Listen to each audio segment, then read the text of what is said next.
Hello, everyone, and welcome to week 10 of Orientation to Theological Studies. And the topic for this week will be on the New Testament.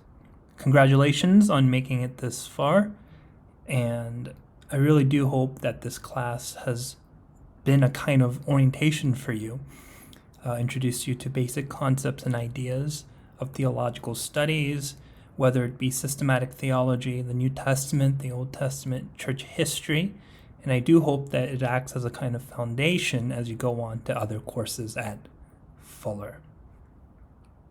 So let us begin with a word of prayer.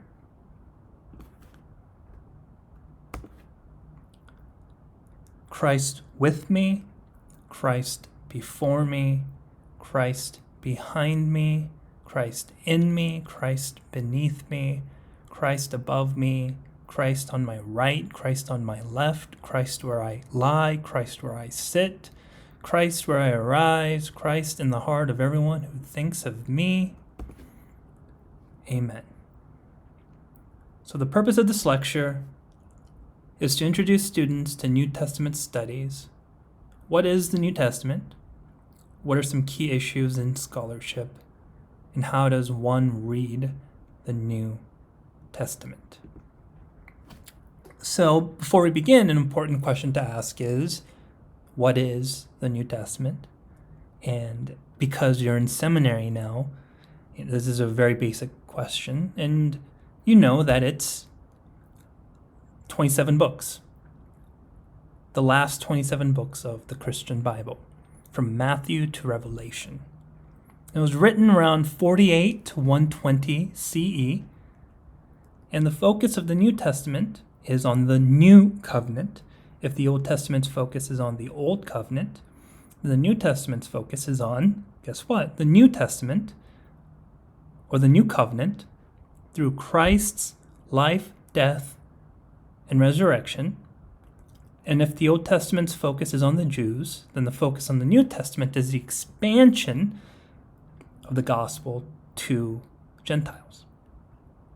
And if the Old Testament was written in Hebrew and a little bit of Aramaic, then the New Testament is primarily written in Greek, and more specifically, Koine Greek, which was the common form of Greek.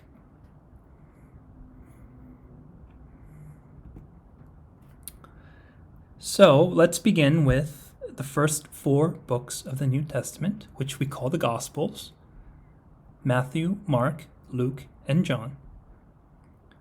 And each gospel is a different perspective on the life, death, and resurrection of Jesus Christ. In other words, these are 4 different accounts through the eyes of 4 different people of the life, death, and resurrection of Jesus Christ.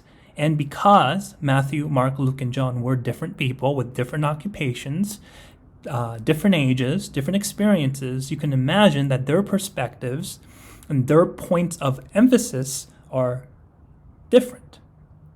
Now, Matthew, Mark, and Luke are more similar to each other than John. John is kind of a little bit different. It's a little bit set apart from the first 3 Gospels. And so, together, Matthew, Mark, and Luke, we call the Synoptic Gospels, because they share many parables, they share many stories, they share many miracles. This is what Richard A. Burridge has to say.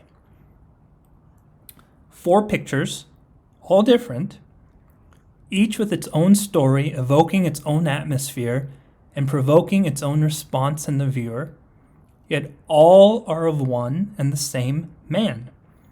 This is the skill of the portrait painter or the clever photographer. Each intends to communicate an image to us and to make us respond. It varies according to the setting, people, or objects which are included or excluded, and there is scope for the creativity and inspiration of the artist. So before we proceed, just think about it. Just think about who Matthew was. How old was he when he was called? Where was he when he was called? How was he called by Christ? What was his occupation? And how do you think that may have influenced his perspective and his points, and the points that he wanted to communicate in his gospel. And I really like this image because it really does demonstrate how each of the gospels are different. So we see here at the very top left, what is a quote-unquote gospel? It's a kind of genre which we understand as good news. It's the story of Jesus. And so then what is the gospel? It's the story of the life, death, resurrection of Jesus Christ. And so, for example, in the book of Matthew, we see that Matthew, who was a tax collector, his focus is on Jesus as the King of the Jews. And so the focus of Matthew is on the Jewish Jesus and how Jesus fulfills so much of the Old Testament Jewish prophecies, compared to, say, Luke, whose focus is on, relatively speaking, more on the Gentiles and an inclusion of marginalized people. So if we go to the left, we see that Jesus fulfills the words of the law and prophet. And then we have, say, Mark, which the perspective of Mark is Jesus as the suffering servant. And John's gospel at the very right, John, who was the very last disciple to die, and John, who lived a very, very long life, has time to reflect on and think about and pray and meditate over who Jesus was and what Jesus meant. And so John's gospel focuses more on Jesus as God, as the divine one. And so it's written to inspire belief in the divine Jesus, written long after the other Gospels, and compared to, say, Matthew, Mark, and Luke, which are similar and are considered to be the synoptic Gospels, John's material is quite unique.